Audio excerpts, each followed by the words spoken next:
ओम शांति। 2 मार्च 2024 के ईश्वरीय महावाक्य हैं। आज के मधुर मुरली का सार। मीठे मीठे प्यारे प्यारे श्री बाबा ने कहा, मीठे बच्चे, यह नॉलेज बिल्कुल शांति की है। इसमें कुछ भी बोलना नहीं है, सिर्फ शांति के सागर बाप को याद करते रहो। बाबा के सामने कभी कभी बैठकर कुछ मांगना या किसी तरह की बात नहीं करना।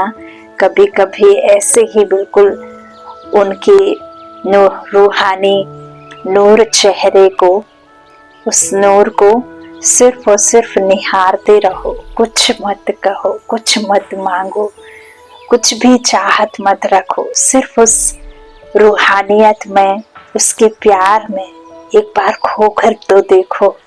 जब हम उस रूहानियत में खोते हैं तो हम अपने उस रूहानी चेहरे को और उस निराकार ज्योतिर्बिंदु पिता के समान हम उसके बच्चे आत्मा का स्मृति आ जाती है। और जब हम अपने उस निराकार विचित्र आत्मा का अनुभव करते हैं तो हमारे में वो ताकत, वो बल भरना शुरू हो जाता है जो हमसे इस देह के भान में आकर कहीं खो गया है। आज की मुरली का प्रश्न है, उन्नति का आधार क्या है? बाप की शिक्षाओं को धारण कब कर सकेंगे? उत्तर में बाबा ने कहा, उन्नति का आधार है लव, प्यार। एक बाप से सच्चा प्यार चाहिए। नजदीक रहते भी यदि उन्नति नहीं होती तो जरूर लव की कमी है। लव हो तो बाप को याद करें। याद करने से सब शिक्षाओं को धारण कर सकते हैं। उन्नति के लिए अपना सच्चा सच्चा चार्ट लिखो। बाबा से कोई भी बात छुपाओ नहीं, है ना, छिपाना नहीं है, क्योंकि डॉक्टर से कोई भी मर्ज छुपाने से, कोई भी रोग छुपाने से वो विकराल रूप ले लेता है ना। तो ऐसे ही रूहानी सर्जन बाप से अपने मन की कोई भी बात छुपानी नहीं है, अच्छी या बुरी, पाप की या पुण्य की। तो कुछ भी नहीं छिपाओ।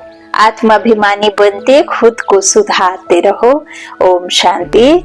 बच्चे, अपने को आत्मा समझकर बैठो और बाप को याद करो। बाबा पूछते हैं, जब भी कहाँ सभा में भाषण करते हो तो घड़ी घड़ी यह पूछते हो कि तुम अपने को आत्मा समझते हो या देह? बाबा की मुरली जो भी भाई बहन सेंटर्स पर जाकर सुनते हैं या मधुबन में भी बहुत सारे भाई बहनों को मौका मिलता है, तो कभी भी बाबा कहते हैं, जब अपने लौकिक हाउस से मुरली सुनने के लिए निकलते हैं तो हर एक आत्मा को खुद फरिश्ता बनकर निकलो। और हर एक जो भी आपके रास्ते में आत्माएं, मनुष्य आत्माएं मिलते, जो भी व्यक्ति मिलता है तो उन्हें भी आत्मा देखो, फरिश्ता देखो, फरिश्ता देखो, फरिश्ता समझो। और फिर मुरली भी सुनो तो निराकारी बाप से आधार मूर्त लेकर के जो टीचर बहनें सुनाती हैं, जो भी निमित्त आत्मा सुनाती है, तो उसके रूप को नहीं, उसके निराकार रूप आत्मा को देखो और परमात्मा के महावाक्यों को सुनो। तो मुरली आपके जीवन में उतरेगी, है ना। जीवन परिवर्तन करने के लिए आपको निराकार परमात्मा को याद रखना है।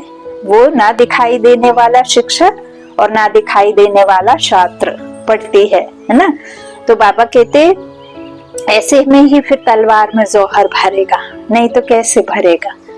जब हम लौकिक में मुरली कभी सेंटर में मौका मिला सुनने का, जब भी हम इंडिया गए, तो कभी भी थोड़ा समय देरी से पहुंचो तो पीछे बैठने को मिलता।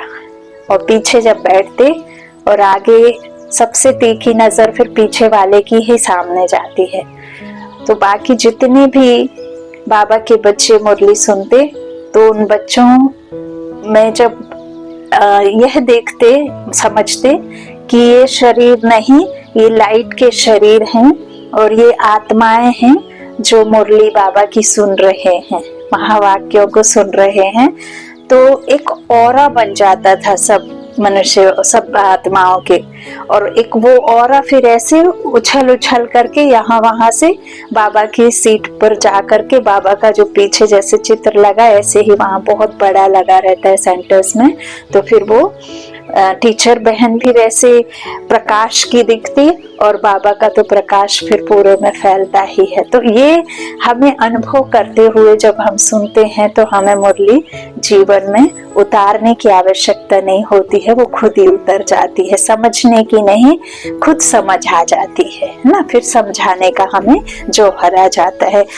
तो बाबा कहते हैं कहाँ सभा में भाषण करते हो तो घड़ी घड़ी यह पूछते हो कि तुम अपने को आत्मा समझते हो या देह, पूछते हो कि नहीं?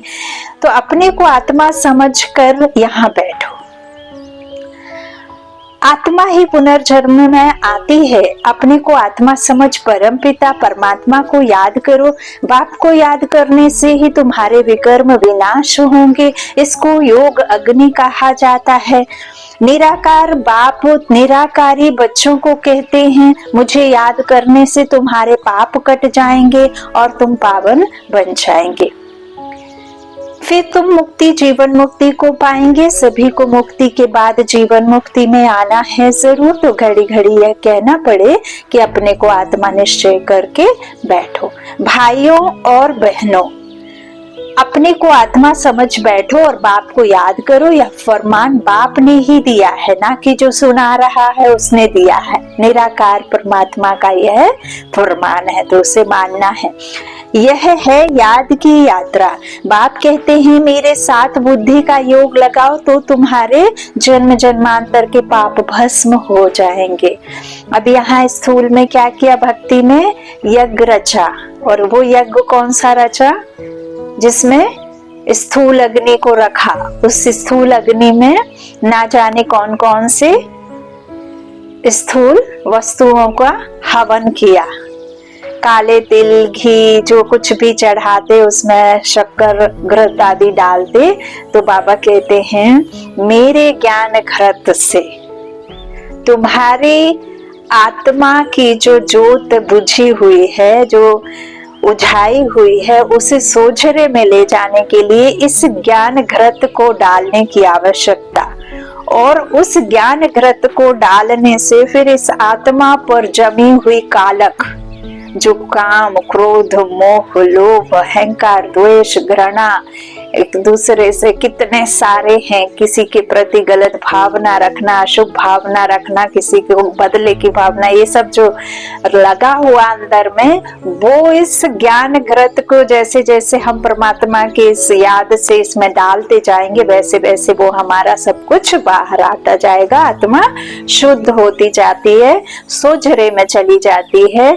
धीरे धीरे आत्मा की ज्योत जलना शुरू हो जाती है और वो प्रकाशमय हो जाती है और अंदर के गुण जो होते हैं वो आते जाते हैं। अब गुण बदली होते जाते हैं। लेकिन फिर उन्होंने क्या किया? स्थूल वस्तुओं को उसमें डाला। तो बाबा कहते हैं कि उन स्थूल वस्तुओं के स्वाहा करने से कुछ नहीं होता जब तक आप अपने मन के अंदर से उन अवगुणों को निकाल करके उन्हें ना दोबारा पहनने का कसम खाएं। तो बाबा कहते हैं स्वाहा अपने मन के विकारों को करना है, मन के द्वेष को, मन की घृणा को, मन में किसी के प्रति जो गलत भावना है उस भावना को, है ना। तो बाबा कहते इस तरह जो भी घड़ी घड़ी कहना पड़े कि आत्मा निश्चय करो, है ना। तो भाइयों बहनों को फरमान दिया है बाबा ने, तो मेरे साथ बुद्धि का योग लगाओगे तो बाबा कहते हैं तुम्हारे जन्म जन्मांतर के पाप भस्म हो जाएंगे। यह घड़ी घड़ी तुम याद कराएंगे, समझाएंगे, तब समझेंगे कि आत्मा अविनाशी है। अब बाबा कहते हैं होली में भी जैसे देखो होलिका को रखा, है ना। तो यहाँ भी वही है कि आपकी जो आत्मा है वो तो जलती नहीं है। होलिका जो दिखाई ना, बाबा कहते तो शरीर जलता है ना, आत्मा नहीं जलती। तो आत्मा में जब आप इतना बाबा कहते जो देह के संबंध है ना, वो सब आपको क्या करना है? जीते जी सबको बुद्धि से भूल जाना है, आत्मा बस बची रहती है। तो होली, होली अब क्या है ना, होली का दहन। तो उस होली में परमात्मा के रंग में रंग करके आप इस सब को भूल जाए। तो सड़ी हुई है ना, जन्म जन्मांतर इसने पहना है, एक आत्मा ने ना जाने कितने शरीर पहने, तो अब जड़ जड़ीभूत हो गया, ड्रामा पूरा हो गया। और दूसरा आप कहते हैं कि ये तन भी आपका विकारों से है ना, कितना भी आप बचपन से लिया होगा, आपने ब्रह्मचर्य का पालन किया होगा, लेकिन बाबा कहते फिर भी तन तो आपका कोख से ही है ना। तो इसीलिए बाबा कहते ये पतित है तन। तो समझाएंगे, बाबा कहते देह विनाशी नहीं, देह विनाशी है और आत्मा अविनाशी है। तो अविनाशी आत्मा ही विनाशी देह धारण कर पाठ बजाए एक शरीर छोड़ फिर दूसरा लेती है। आत्मा का स्वधर्म तो शांति है। जिस शांति को आप इतने जन्म जन्मांतर ढूंढते आए ना, वो शांति आपका ही गहना है, गले का हार है। आत्मा का रूप स्वरूप है ही शांति, है ना। जब आत्मा शरीर पहनती ना तब कर्म करती है, बिना शरीर के कुछ कर ना सके। तो बाबा कहते तुम्हारा स्वधर्म है शांति। तो वह अपने स्वधर्म को भी नहीं जानते हैं। इस तरह अब बाप कहते हैं मुझे याद करो तो विकर्म विनाश होंगे। मूल बात यह है, पहले पहले तुम बच्चों को यही मेहनत करनी है। बेहद का बाप आत्माओं को कहते हैं इसमें कोई शास्त्र उठाने की दरकार नहीं। तुम गीता का मिसाल देते हो तो भी कहते हैं तुम सिर्फ गीता उठाते हो, वेदों का नाम क्यों नहीं लेते हो। बाबा ने कहा उनसे पूछो वेद किस धर्म का शास्त्र है।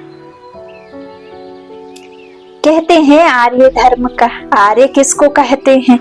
हिंदू धर्म तो है नहीं, आदि सनातन तो है ही देवी देवता धर्म, वो तो प्रायः लोप हो गया। तो फिर आर्य कौन सा धर्म है? आर्य तो आर्य समाजियों का धर्म होगा। आर्य धर्म तो नाम ही नहीं है।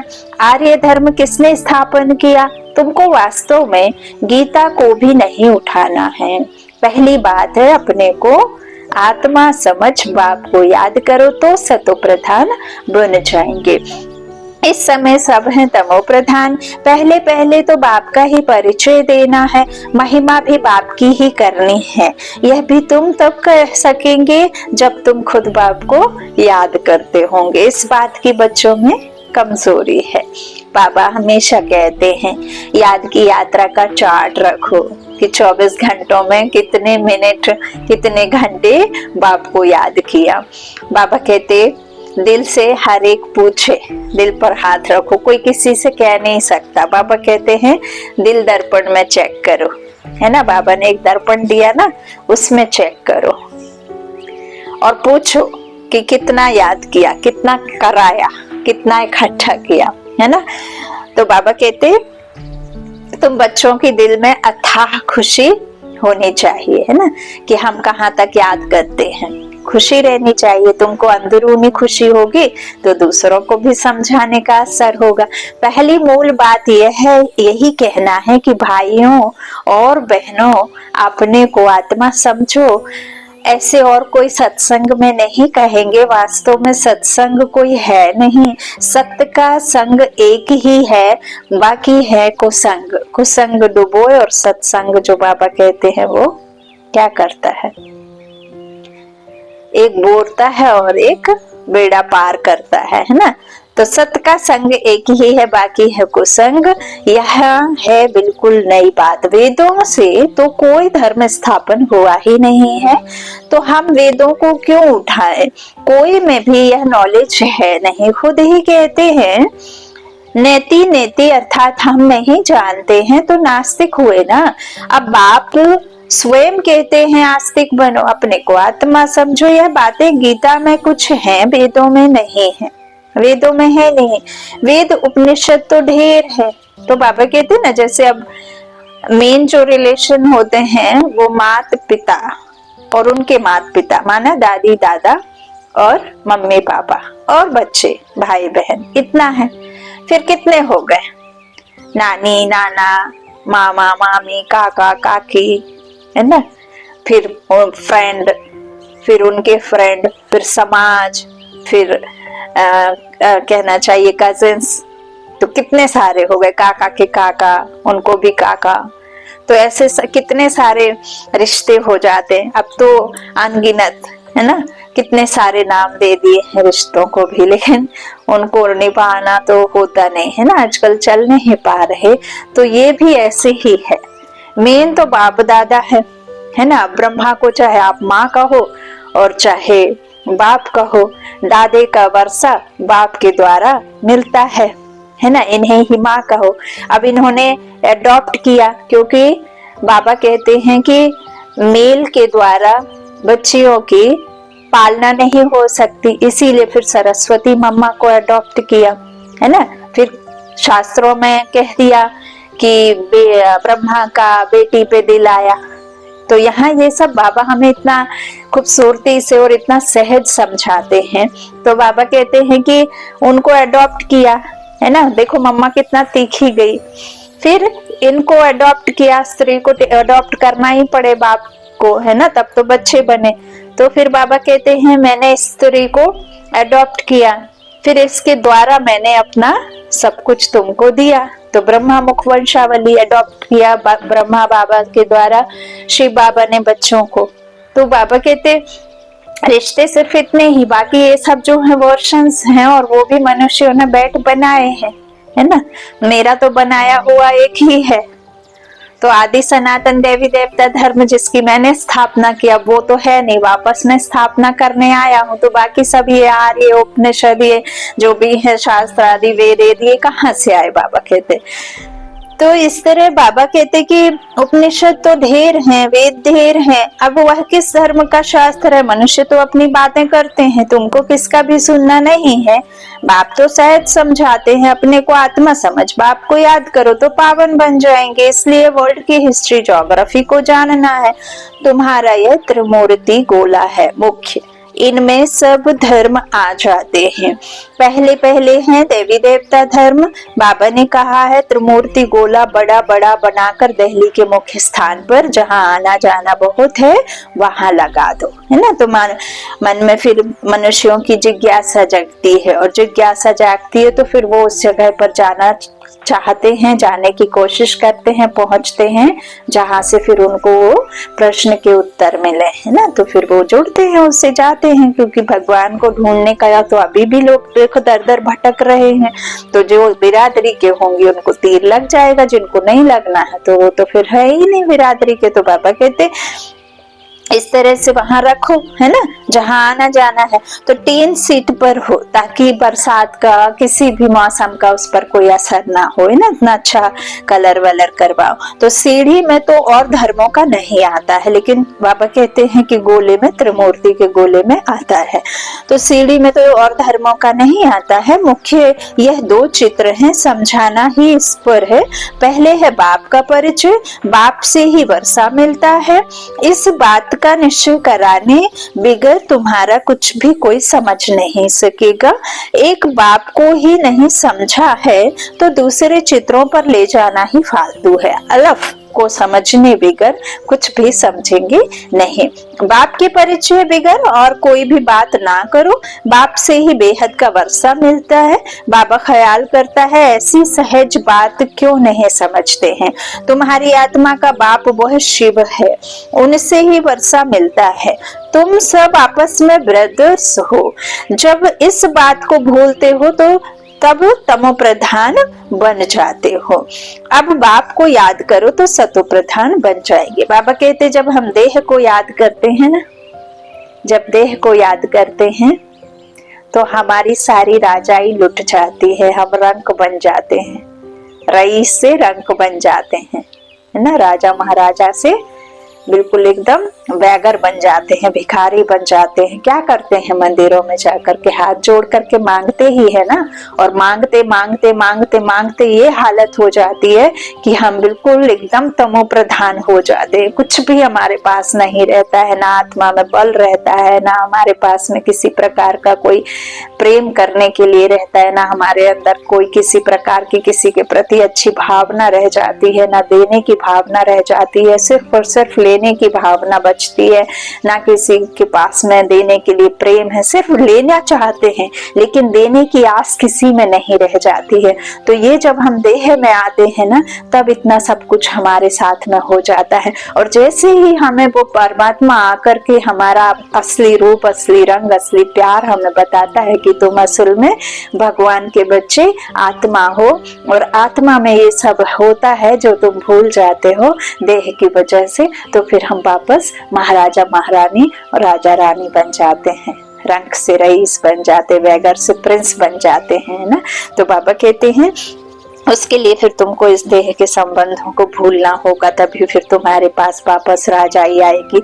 तो बाबा कहते इसलिए सिर्फ मेन जो है ना, तो वो रचना और रचता का देना है हमें नॉलेज। ये दो बाप का परिचय दो, एक हमारा लौकिक जो शरीर रूपी पिता शरीर के माफिक, और जो पारलौकिक पिता जो हमारा परम पिता परमात्मा आत्मा का आत्मा के माफिक। तो बाबा कहते हैं इस तरह से जब हम करेंगे तो सतो प्रधान बन जाएंगे। मूल बात है ही रचयिता और रचना को जानना। कोई भी जानते नहीं, ऋषि मुनि भी नहीं जानते थे। तो पहले बाप का परिचय दे, सबको आस्तिक बनाना है। बाप कहते हैं मुझे जानने से तुम सब कुछ जान जाएंगे, मुझे नहीं जाना तो कुछ भी तुम समझेंगे नहीं। मुफ्त तुम अपना समय वेस्ट करते हो। चित्र आदि भी जो ड्रामा अनुसार बने हैं वही ठीक है, परंतु तुम इतनी मेहनत करते हो फिर भी किसकी बुद्धि में बैठता नहीं। बच्चे कहते हैं बाबा क्या हमारे समझाने में कोई भूल है? बाबा फट से कह देते हैं हाँ भूल है, अलफ को ही नहीं समझा तो फट से रवाना कर दो। बोलो जब तक बाप को नहीं जाना तब तक तुम्हारी बुद्धि में कुछ भी बैठेगा नहीं। कई फिर सिर्फ आ जाते हैं, अटैक करते हैं कि अरे हमारा तो न्यू मैरिज हुई है हमारी, हम कैसे विकारों में नहीं जाएंगे, तो फिर हमने शादी क्यों की, बच्चे ही नहीं रहेंगे तो हमारे जीवन जीने का आधार ही क्या रहेगा, हम क्या करेंगे। और जो उनके भी बड़े बुजुर्ग आएंगे तो यही कहेंगे अरे हमने तो विवाह किया ही है वंश को आगे बढ़ाने के लिए, तो कैसे चलेगा। कई फिर और समस्याओं को लेकर के आ जाते हैं। तो बाबा कहते हैं कि जब तक तुमने बाप को ही नहीं जाना तो अब हम क्या तुमको विकारों पर स्पीच दें या किसी तरह का कोई भाषण दें, तो वो भाषण तो तुमने जन्म जन्मांतर तक सुनते ही आए हो।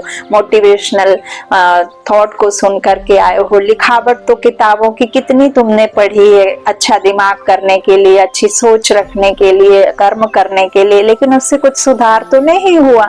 तो बाबा कहते हैं बोलो कि भैया अगर आपको नहीं समझ में आता है, एक पारलौकिक पिता का ही अलफ का ही नहीं अर्थ समझते, तो फिर हम आपको आगे क्या समझाएं।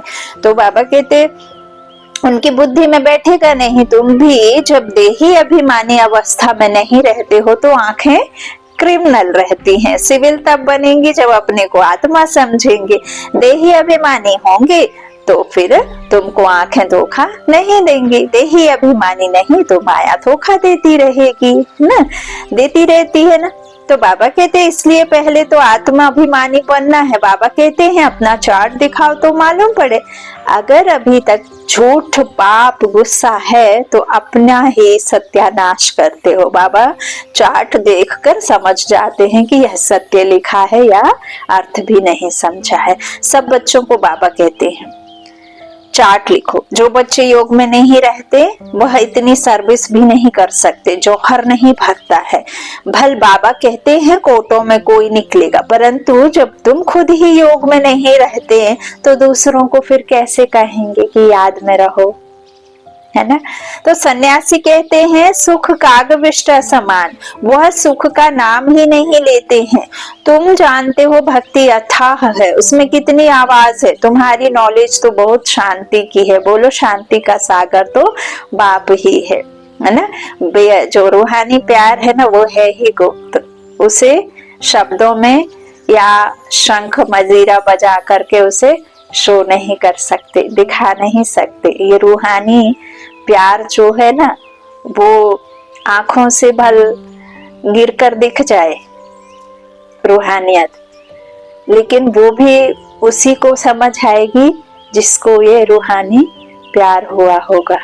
जिसको रूहानी प्यार नहीं हुआ होगा ना तो उसके लिए ये कुछ भी नहीं, उसके लिए ये दिखावा है, छलावा है। ये सब उसके लिए मजाक है कि ये तो घड़ी घड़ी यही करते हैं दिखावे के लिए। तो ये रूहानी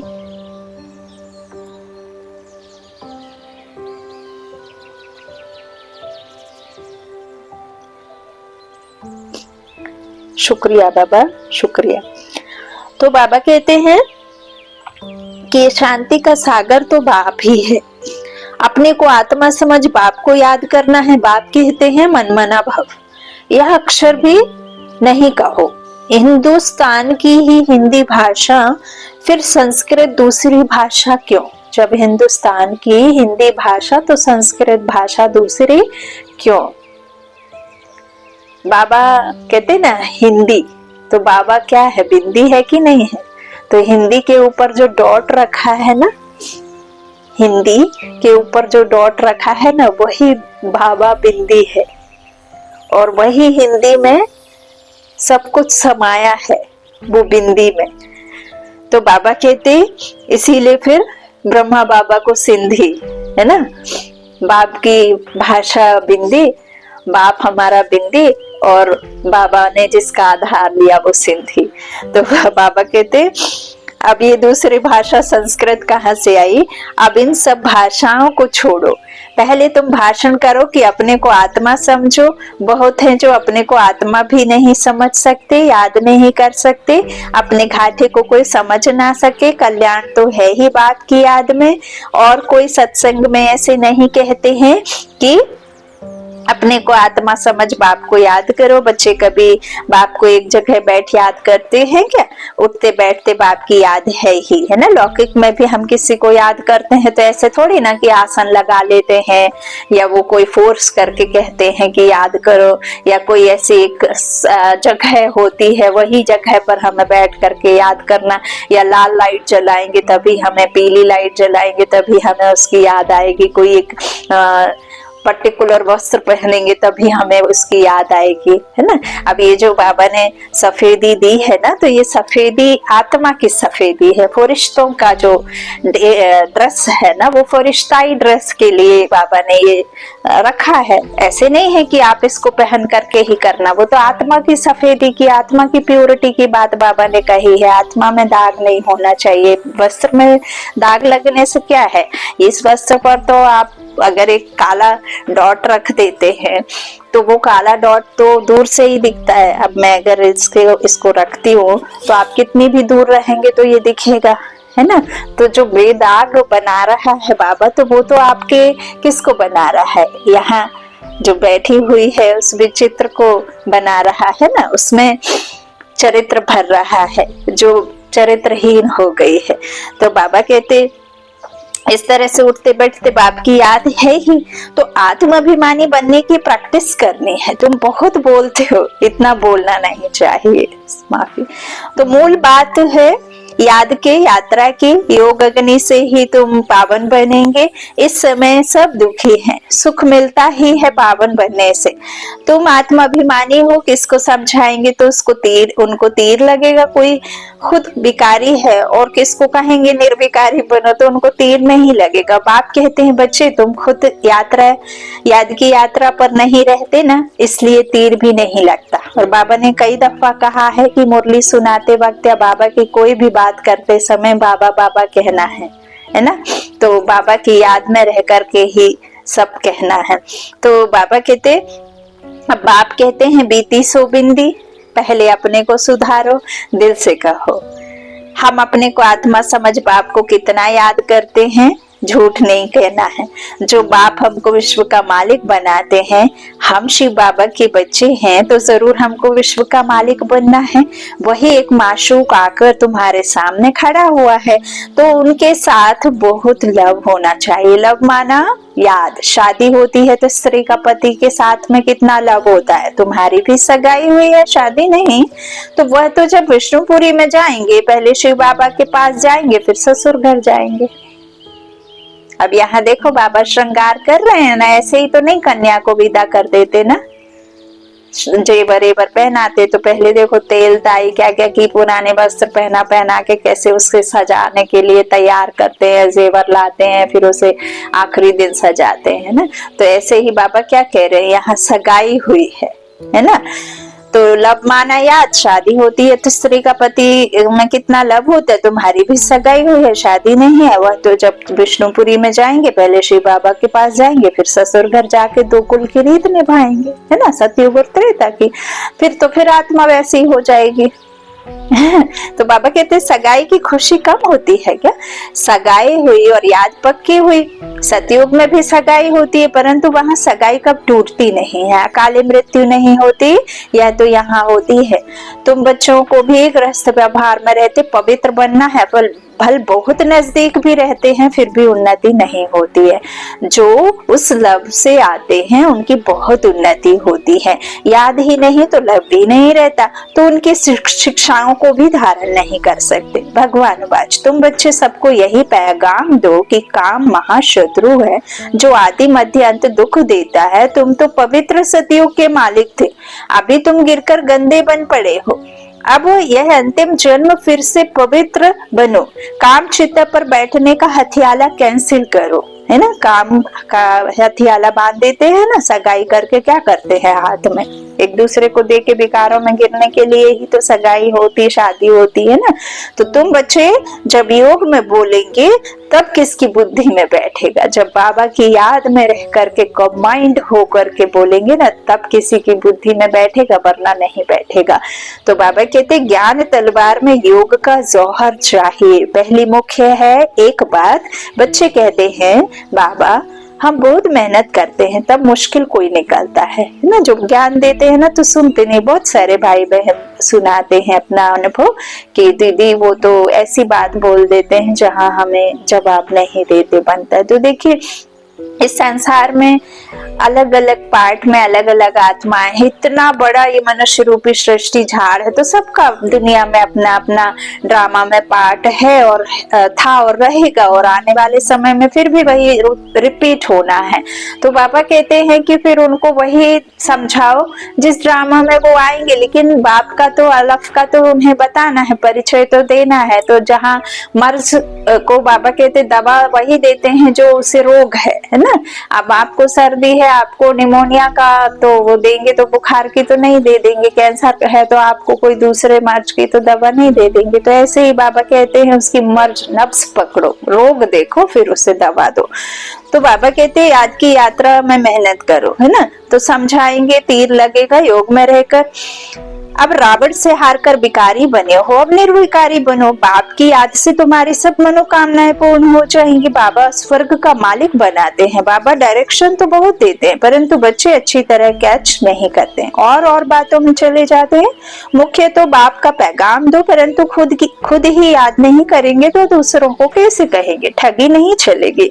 दूसरों को कहे विकार में नहीं जाओ, खुद जाए तो जरूर दिल खाएगी। ऐसे भी ठग है। इसलिए बाबा कहते हैं मूल बात ही है अल्फ। अलफ को जानने से तुम सब कुछ जान जाएंगे। जब बाबा को समझने लग जाएंगे, बाबा को अपना बना लेंगे, रिश्ता जोड़ लेंगे, खुद की स्मृति में रहेंगे, तो फिर हम सबको उसी में देखेंगे, है ना। बाबा कहते हैं ना साक्षी होकर दिखाई देने लग जाएगा सब कुछ। तो अलफ को ना जानने से तुम कुछ भी समझ नहीं सकेंगे। अच्छा, मीठे मीठे सिकिलादे बच्चों प्रति माता पिता बाप दादा का याद प्यारा गुड मॉर्निंग। रूहानी बाप के रूहानी बच्चों को नमस्ते। हम रूहानी बच्चों के रूहानी माता पिता बाप दादा को याद प्यारा गुड मॉर्निंग। बाबा ने आज धारणा के लिए मुख्य सार कहा। पहला बाबा ने कहा अंदरूनी बाप की याद की खुशी में रहकर फिर दूसरों को बाप का परिचय देना है। सबको एक बाप की महिमा सुनानी है। अब महिमा जिसकी अपरंपार है वो परे ते परे बाप है ना। परे ते परे दुनिया से परे रहने वाला, है ना, सबकी बुद्धि से परे। तो दूसरा है आत्म अभिमानी बनने की बहुत प्रैक्टिस करनी है, बहुत बोलना नहीं है। बीती कर पहले स्वयं को सुधारना है। याद की यात्रा का सच्चा चार्ट रखना है। वरदान ब्राह्मण जीवन में वैरायटी अनुभूतियों द्वारा रमणीकता का अनुभव करने वाले संपन्न आत्मा भव। जीवन में हर मनुष्य आत्मा की पसंदी वैरायटी है। तो सारे दिन में भिन्न भिन्न संबंध, भिन्न भिन्न स्वरूप का वैरायटी अनुभव करो तो बहुत रमणीक जीवन का अनुभव करेंगे। ब्राह्मण जीवन भगवान से सर्व संबंध अनुभव करने वाले संपन्न जीवन है, इसलिए एक भी संबंध की कमी नहीं करना। अगर कोई छोटा या हल्का आत्मा का संबंध मिक्स हो गया तो सर्व शब्द समाप्त हो जाएगा।